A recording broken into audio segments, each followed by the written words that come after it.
ಸಿಬ್ಬಂದಿ ಹೇಳ್ಯಾರ. ನಾವು ದಯವಿಟ್ಟು ಶಾಂತಿಯಿಂದ ಅಂದರೆ ಅದು ಎಲ್ಲ ಅವರು ಕೇಳೋದು ತಮಗೆ ಕೇಳುತ್ತೆ. ಎಷ್ಟಕ್ಕೆ ಬಿಡ ಆಯ್ತು, ಯಾರು ಕೇಳಿದ್ರು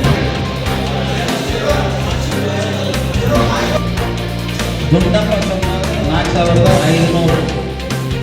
5ನೇ ಮಳೆಗೆ ಗುಂಡಪ್ಪ 4,500. 4,500 ಕೊಡ್ರಿ. 5,000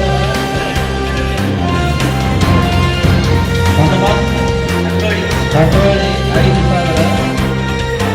5ನೇ ಮಳೆಗೆ ಹಿಡಿದಾರರು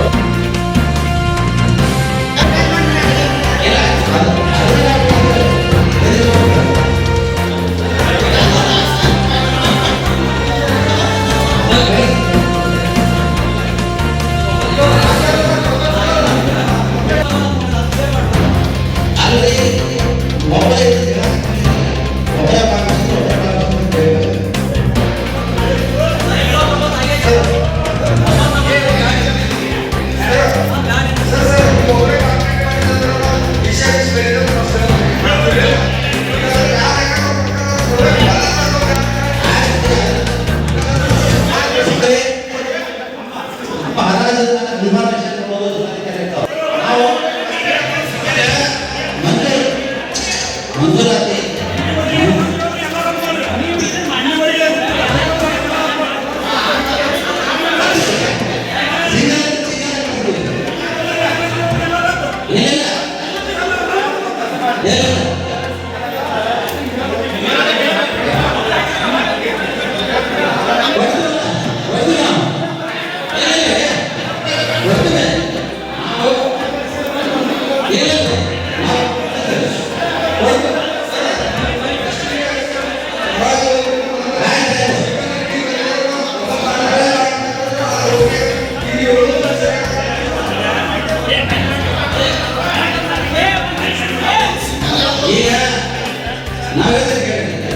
ಈಗ ಏನು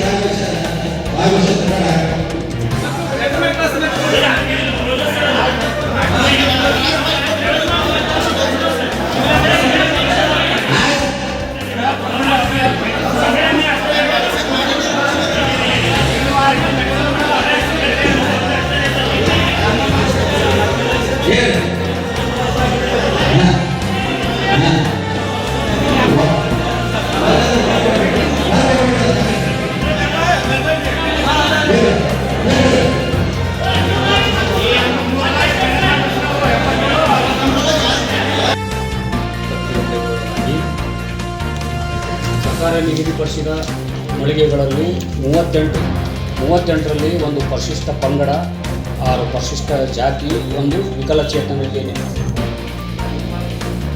ನಿಗದಿಪಡಿಸಿ ಇನ್ನುಳಿದ 32 ಅಂಗಡಿಗಳನ್ನು ಒಟ್ಟು ಸೇರಿ ಸಾಮಾನ್ಯ ಹರಾಜು ನಿಗದಿಪಡಿಸಿ ಒಟ್ಟು ಹರಾಜು ಕೈಗೊಳ್ಳಬೇಕಾದಂಥ ನಿವೇಶನಗಳು ವಾಣಿಜ್ಯ ಮಳಿಗೆಗಳು 38. ಅದರಲ್ಲಿ ಇವತ್ತಿನ ದಿನ ಹರಾಜು ಪ್ರಕ್ರಿಯೆಯಲ್ಲಿ ಬಿಡ್ಡುದಾರರ ಠೇವಣಿ ಮೊತ್ತವನ್ನು ಡಿಡಿ ರೂಪದಲ್ಲಿ ಸ್ವೀಕರಿಸಿ ಬಾಡಿಗೆ ಮೇಲಿನ ಮೊತ್ತಕ್ಕೆ ಬಿಡ್ಡು ಕರೆಯಲಾಗಿದ್ದು, ಅದರಲ್ಲಿ ಪಟ್ಟಣದ ನಿವಾಸಿಗಳು ಬಿಡ್ಡುದಾರರಾಗಿ ಪಾಲ್ಗೊಂಡು ಮಳಿಗೆ ಸಂಖ್ಯೆ ಸೀರಿಯಲ್ ನಂಬರ್ ಮಳಿಗೆ ಸಂಖ್ಯೆ 5ಅನ್ನು 6,500ಕ್ಕೆ ಹರಾಜು ಮಾಡಿ, ಆಮೇಲೆ ಮಳಿಗೆ ಸಂಖ್ಯೆ 6ರಲ್ಲಿ 6ಅನ್ನು 6,000ಕ್ಕೆ, ಮಳಿಗೆ ಸಂಖ್ಯೆ 7 5,500, ಮಳಿಗೆ ಸಂಖ್ಯೆ 28 4,500, ಮಳಿಗೆ ಸಂಖ್ಯೆ 24 5,000, ಮಳಿಗೆ ಸಂಖ್ಯೆ 38 4,000, ಮಳಿಗೆ ಸಂಖ್ಯೆ 39 5,000, ಮಳಿಗೆ ಸಂಖ್ಯೆ 46 4,000, ಮಳಿಗೆ ಸಂಖ್ಯೆ 44 7,000, ಮಳಿಗೆ ಸಂಖ್ಯೆ 45 4,000, ಮಳಿಗೆ ಸಂಖ್ಯೆ 46 4,000, ಮಳಿಗೆ ಸಂಖ್ಯೆ 48 4,000, ಮಳಿಗೆ ಸಂಖ್ಯೆ 49 7,000, ಮಳಿಗೆ ಸಂಖ್ಯೆ 52 4,000, ಮಳಿಗೆ ಸಂಖ್ಯೆ 53 ಅದು 4,000, ಮಳಿಗೆ ಸಂಖ್ಯೆ 54 4,000, ಮಳಿಗೆ ಸಂಖ್ಯೆ 57 9,500, ಮಳಿಗೆ ಸಂಖ್ಯೆ 58 9,000, ಮಳಿಗೆ ಸಂಖ್ಯೆ 61, ಸಂಖ್ಯೆ 4,000, ಮಳಿಗೆ ಸಂಖ್ಯೆ 62 4,000, ಮಳಿಗೆ ಸಂಖ್ಯೆ 63 4,000. ಇವು ಸಾಮಾನ್ಯ ಹರಾಜಿನ ಮಳಿಗೆಗಳು. ಸಾಮಾನ್ಯ ರಿಸರ್ವೇಷನ್ನಲ್ಲಿರುವಂಥ ಮಳಿಗೆಗಳು 32. ಅದರಲ್ಲಿ ಈ ರೀತಿಯಾಗಿ ಬಿಡ್ಡುಗಳಾಗಿ ಇನ್ನುಳಿದಂತೆ ಪರಿಶಿಷ್ಟ ಜಾತಿ ಪಂಗಡಕ್ಕೆ ನಿಗದಿಪಡಿಸಿದಂಥ ಮಳಿಗೆಗಳು 6ರಲ್ಲಿ ಮಳಿಗೆ ಸಂಖ್ಯೆ 65 4,000, 66 77 4,000. ಆಮೇಲೆ ಪರಿಶಿಷ್ಟ ಜಾತಿ ವಿಕಲಚೇತನರಿಗೆ ನಿಗದಿಪಡಿಸಿದಂಥ ಮಳಿಗೆ, ಮೀಸಲಾತಿಯಲ್ಲಿ ನಿಗದಿಪಡಿಸಿದಂಥ ಮಳಿಗೆ, ಅದಕ್ಕೆ 3 ಜನ ಅರ್ಜಿ ಸಲ್ಲಿಸಿದ್ದು.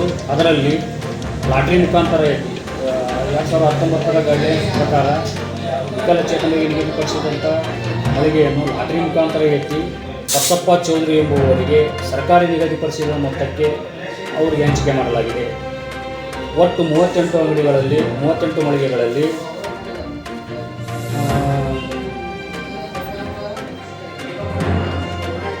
6 ಸಾಮಾನ್ಯ ಹರಾಜು ಮಳಿಗೆಗಳು ಉಳಿದಿದ್ದು 1 ಪರಿಶಿಷ್ಟ ಜಾತಿ ಮಳಿಗೆ ಉಳಿದಿರುತ್ತದೆ.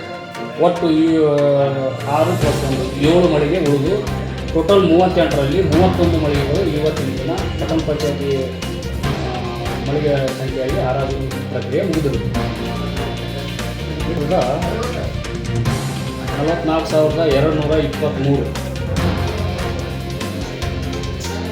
TDM ಪಡೆದಿದ್ದು ಮತ್ತು ಅವರಿಗೆ ಎಂಟ್ರೆನ್ಸ್ ಫೀಸ್ ಆಗಿ 1,000 ರೂಪಾಯಿಯನ್ನು ಪಡೆದಿರುತ್ತೆ. ಆಮೇಲೆ ಬಿಡ್ನಲ್ಲಿ ಹರಾಜು ಅಂಗಡಿ ಯಾರಿಗೆ ಅರೌಂಡ್ ಆಗೈತಿ ಅವ್ರನ್ನ ಬಿಡ್ನ ನಾವು DDಯನ್ನು ನಮ್ಮ ಪಟ್ಟಣ ಪಂಚಾಯತಿಗೆ ಭರಣ ಮಾಡಿಕೊಂಡು ಉಳಿದಂಥ ಬಿಡ್ಡುದಾರರಿಗೆ ಏನೈತಿ ಅವ್ರ DDಗಳನ್ನು ವಾಪಸ್ ನೀಡಲಾಗಿದೆ. ಅವರು ಹರಾಜಿನಾಗ ನಾನು ಇನ್ನೊಂದು ಅಂಗಡಿ ಬಿಡ್ ಮಾಡಿ ಬೇಡೀನಿ ಅಂತ ಹೇಳಿ ಕ್ಯಾನ್ಸಲ್ ಮಾಡಿರಿ ಅಂತಂದರು. ಆಮೇಲೆ ಮತ್ತು ಅದು ಹರಾಜು ಪ್ರಕ್ರಿಯೆ ಮುಗಿದ ನಂತರ ಬಂದು ನಮಗೂ ಮತ್ತು ಮನೆ ಆಡಳಿತಾಧಿಕಾರಿ ತಹಸೀಲ್ದಾರ್ ಸಾಹೇಬರಿಗೂ ರಿಕ್ವೆಸ್ಟ್ ಮಾಡಿ ಆ ಅಂಗಡಿನ ನಮಗೆ ಕೊಡ್ರಿ, ಒಬ್ಬರೇ ನಾವು ಇದ್ದಾರೆ ಅಂತ ಹೇಳ್ತಾರೆ. ಅದನ್ನು ರಿಕ್ವೆಸ್ಟ್ ಮಾಡಿದ್ದಾರೆ. ಅದನ್ನು ಪರಿಶೀಲನೆ ಮಾಡಿ ನಮ್ದು ಏನೈತೆ ನಿರ್ಣಯ